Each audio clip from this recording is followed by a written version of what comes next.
Hello guys, nizere ko meze neza. Uyu munsi ndashaka ko tuganira kuri izi modoka. Reka tuganire kuri Toyota RAV4. Abantu benshi bari kumbaza Toyota RAV4 z'ama new model cyangwa se Toyota RAV4. Kubera iki izi modoka ziri kugenda ziza? Ejo niba bakoreye video mbabwira ukuntu imodoka z'iburayi tutari kugenda tuzibona cyane. Twarebe bari tuzibona ukuntu imodoka iri kusa nkaho igera hano ihenze.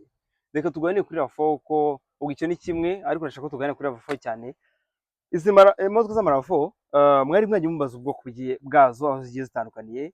Aya ma-RAV4 nk'ama new model kuva za 2020 kuzamuka zigira amoko agiye atandukanye, uretse ko za 2018 bibaho.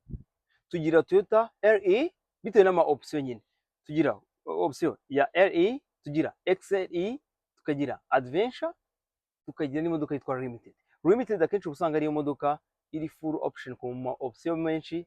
Ni handi usanga ifite kakabuto nk'aka kuri iyi modoka nizere ko muyizi. Iyi ni BYD tank, iyi modoka y'imyanya 7 hano muri Dubai Port turimo kuyicuruza. Ni imodoka ya full electric, nizere ko muyizi. Akabato nababwiye naka, iyi modoka ya BYD tank turigusha hano $1,38,000. Ni full electric, igena ibirometero 510 full charge, ukabona ko njya gucharginga.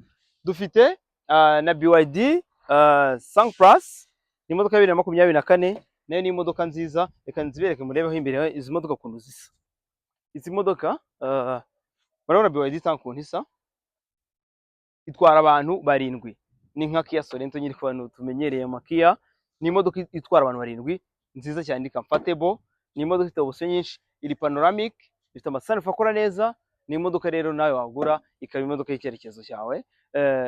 Iyi ni imodoka yitwa BYD Sang Plus. Sang Plus ni imodoka mwaka yakozwe 2024, negera ibirometero 510, hano turagusha $1,38,000 nayo. Bivuga ngo ibiciro bya BYD Tanga 21 ni Sang Plus ibiciro birangana 24 na 21. Reka murebe nka interior y'iyi modoka ntisa. Ni muri BYD Sang Plus interior yayisa gutya. Ifite interior nziza cyane. Niko BYD Tanga Sang Plus bayikora. Ni imodoka yujuje condition. Reka mbafungurire murebe. Nkanzane contact. Mbanze mbereke BYD Sang Plus. Ni imodoka ifite amaboption menshi. Start button yayo iba hano. Ni imodoka icyaka. Interior yayo isa gutya. Ni imodoka igenda ibirometero 510 twababwiye 38. Ifite ama option menshi cyane, nawe turi buyatindeho. Ndashaka kubereka ibi ngibi, ndashaka tuganira kuri kiganiro cyacu cya RAV4. Izi modoka ndazo kugenda bakora ibiganiro mbere ko zigiye zimeze no kuvuga ngo nako tugacishemo. Ziba ari imodoka nziza zifite amasun panoramic, zirafunguka hose. Ni imodoka nziza. Ubwo ndashaka ko aka video mukabonamo. Ndashaka kubereka iyi BYD tank. Dore interior yi BYD tank nisa. Ni imodoka isa neza, iri original. Interior isa kuriya. Reka nyatse murebe ukuntu imodoka imeze.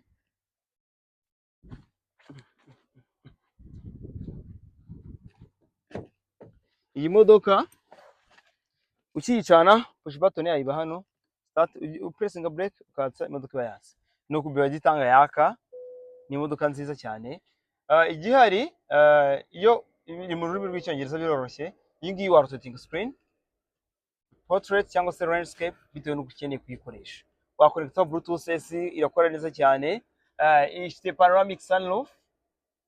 Ni imodoka ahantu ukeneye ushaka kuzamura akarido konyine kagenda konyine, noneho na sunroof wabasha kwijyana ubwayo igafunguka. Mwabonye ko irafunguka ikaguka ku buryo ugenda ukenera ya klima nziza, ushaka umuyaga mwiza, udakeneye air conditioner wayizimya ukaza gufungura sunroof ku buryo uza kwakira umuyaga uri naturel.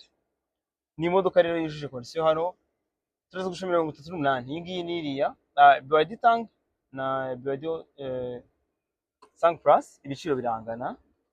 Reka mbereke. Okay, ukizimya irotero datinga none garuke aho yari iri. Dufite mora BYD U1 Plus, U1 up. Mfungiraho uwo muryango. BYD U1 Plus iyi ni imodoka ya 2025. Imodoka ya 2025 hano tuyigusha miliyoni ayanyuma ni 2028. Yakozwe mu mwaka wa 2025. Dufite 2024 ya Grisuri yo turayigusha miliyoni 27. Dufitemo amaneta Neta U Pro. Neta U Pro amakara menshi atandukanye.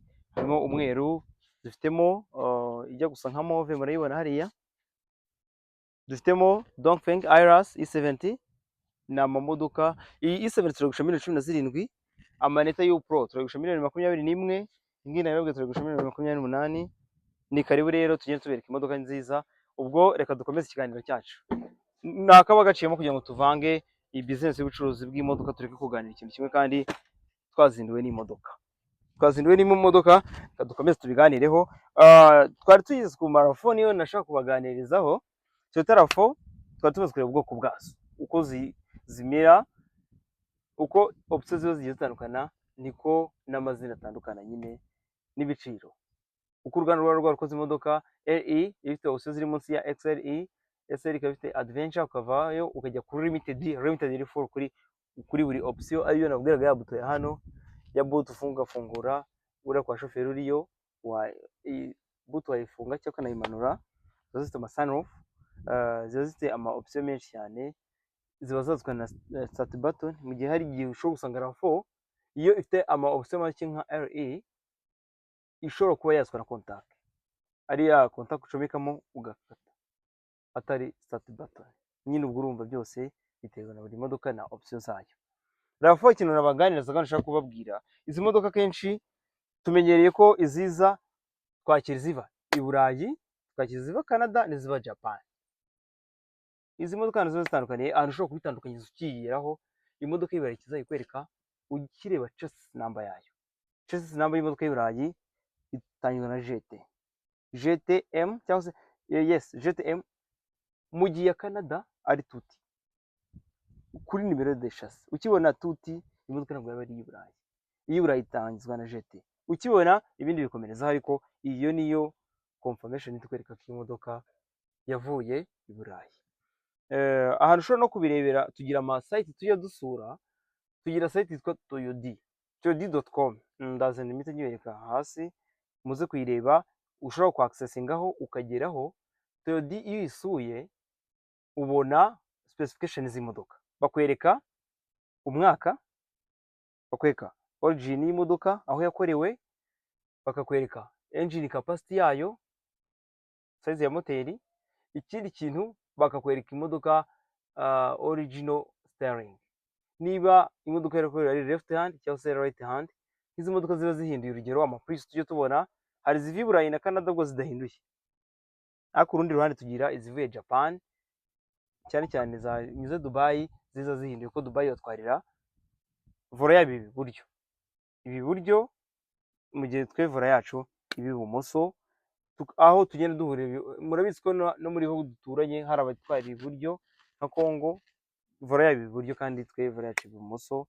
Biterwa kenshi aho bituruka, impamvu ujya kubona ukabona ko iki gihugu gifite vola y'iburyo abandi bakajya ibumoso. Abenshi bagira vola bitewe n'abakoloni babo. Twagiye nk'ibihugu byagiye bikolonizwa n'Ubwongereza, Abongereza batwarira vola ya iburyo mu modoka. Igihugu cyakorejwe n'Ubwongereza, vola yayo uzasanga kenshi ari iburyo, kuko abakoloni bo bagendaga bakazana civilisation mu gihugu, nibo bagerageza kuzana ibintu bishya. Ubwo bazanaga imodoka zivuye iwabo. Rero iyo bazanaga imodoka zivuye iwabo, nibo bakoraga n'imihanda, bakabereka uko muzajya mugenda. Nk'abantu bagera muri Tanzania barabizi ko Tanzania, bivuge ngo okay, nizere ko mubizi ko iyo tuvuze imodoka itwarirwa, shoferi yicaye ibumoso bw'imodoka. Murora nk'iyi modoka uko imeze gutya, uruhande rw'ibumoso, uruhande rw'iburyo. Vola iri hano kuri iyi side ya hano y'ibumoso, bivuge ngo mu muhanda iyo turi kugenda tugendera iburyo bw'umuhanda, tugendera iburyo bw'umuhanda. Mu gihe umuntu ufite vola, mu modoka ifite vola hano, ibihugu akenshi bihita bifata rwa ruhande, bo bakagendera ibumoso. Ubwo muri kubyumva, iyo imodoka ifite vola iburyo, baba bagendera ibumoso bw'umuhanda. Akenshi rero bituruka ku bakoloni baba barabakolonije. Umuntu akolonije ibihugu byakoreshejwe n'Ubwongereza ibyinshi bitwarirwa iburyo. Niyo mpamvu akenshi usanga harimo iryo tandukaniro, ugomba kubibonera. Twari tugarutse rero ku bijyanye n'imodoka. Ese ku kibera cy'imodoka ihinduye wabibonera he? Ushobora kureba imodoka ukamenya imodoka ugiye kuyigura. Hari igihe abantu bajya bazarira nyine, ugasanga umuntu, umucuruzi n'umuguzi baravuga imodoka yawe irahinduye, undi ntihinduye, imodoka yawe irahinduye, undi ntihinduye. Murabizi nko ku modoka z'ama Prius twazivuzeho, imodoka za Vitz vitsi zo tubona hafi ya zose zirahinduye. Imodoka zitwa Spacio ziba zihinduye vola, imodoka zitwa Ipsam ziza hano ziba zihinduye.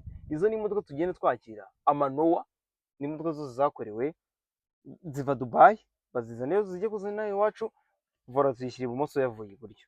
Niyo mpamvu usanga nyine iyo modoka ukabyakira neza ko ari kuzayitunga, kuko niko yaje nyine barayihinduye kugira ngo ibashe kugenda mu Rwanda n'iwacu.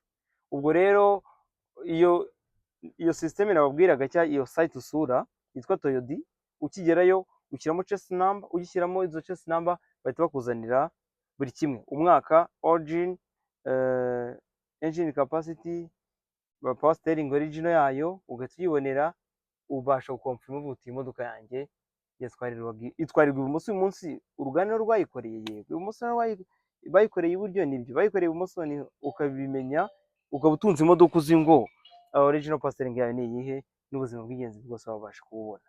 Muri make ni ibyo numvaga ndashaka ko tuganiraho. Amarafo agira uburyo bwinshi cyane, ndaza kugenda nzayabereka mu zindi video zikurikira. Ubwo ni ikintu nashaka ko mbaganirizaho kugira ngo mubimenye mubyumve, ibindi tuza kugenda tubiganiraho. Ikindi iyo Toyodi nayo mbabwiye ni iya Toyota.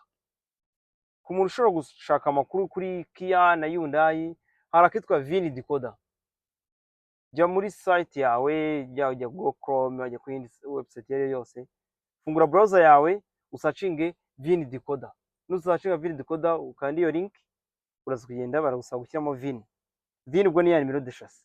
Ushyiramo nimero de chassis bahita bakwereka umwaka w'imodoka, ubwoko bwayo, yego ibintu byinshi bagenda bikwereka. Ubwo niko ugenda ureba imodoka uzitandukanya, ukamenya imodoka yawe ni uyo muhe mwaka, kugira ngo umenye ibintu amakuru y'ingenzi ku modoka yawe.